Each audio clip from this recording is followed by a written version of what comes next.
दूसरी हमारी ये भी राजस्थान सरकार से मांग है कि आरपीएस चेक का स्ट्रक्चर और फंक्शनल रिफॉर्म्स होना चाहिए। ये इनकी जायज मांग है। तो इन सब चीजों के लिए प्रदेश गौरव सेनानी एसोसिएशन फर्स्ट दिन से इनके साथ थे और आज हम इसी वजह से यहाँ आए हैं इन बच्चों का मोरल बढ़ाने के लिए कि सरकार या तो इनकी बात सुने, नहीं तो अगर हमें भी रोड पे आना पड़ा तो प्रदेश गौरव सेनानी एसोसिएशन के पीछे नहीं हटेगी। मुझे ध्यान है, मुझे इन वेटरन का जो राजवीर यहाँ बैठा है या ये और बहनें और भाई बच्चे यहाँ बैठे हैं, इनके स्वास्थ्य का हमें पूरी तरह से संजीदगी से मैं ये बात कहना चाहता हूँ कि सरकार को इन बच्चों को इतना मौका देना ही नहीं चाहिए था। इनकी बात को तो जायज वे में अब तक मान लेना चाहिए था। और ये अपने संवैधानिक हक की बात कर रहे हैं। एक डेमोक्रेटिक कंट्री में अगर सही ढंग से गांधीवादी तरीके से ये अपनी बात कहना चाह रहे हैं तो इससे बढ़िया और तरीका क्या हो सकता है।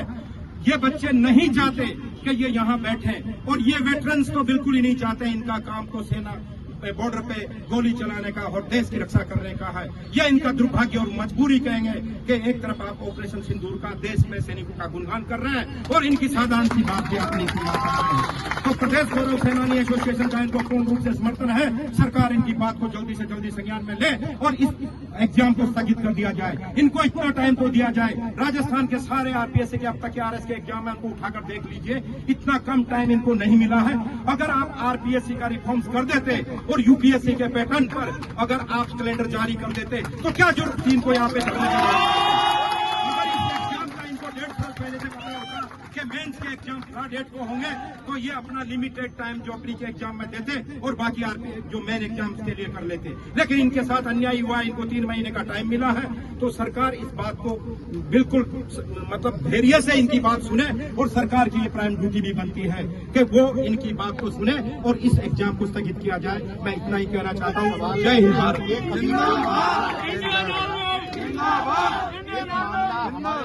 ऐसा आया, राजस्थान यूनिवर्सिटी के कुछ लोग आते हैं और इन स्टूडेंटों को डराने और धमकाने का काम किया गया और एक नोटिस चस्पा किया गया जिसमें 1 घंटे की चेतावनी इनको यहाँ से हटाने की दी गई। उस पर क्या कहोगे? ये तो सरकार का बिल्कुल ही दादागिरी वाला रवैया है। ये यहाँ शांतिपूर्ण ढंग से बैठे हुए हैं। ये इनका संवैधानिक हक है।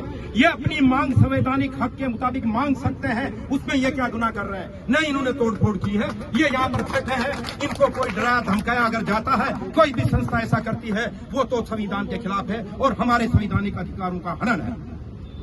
Thank you. आप देख सकते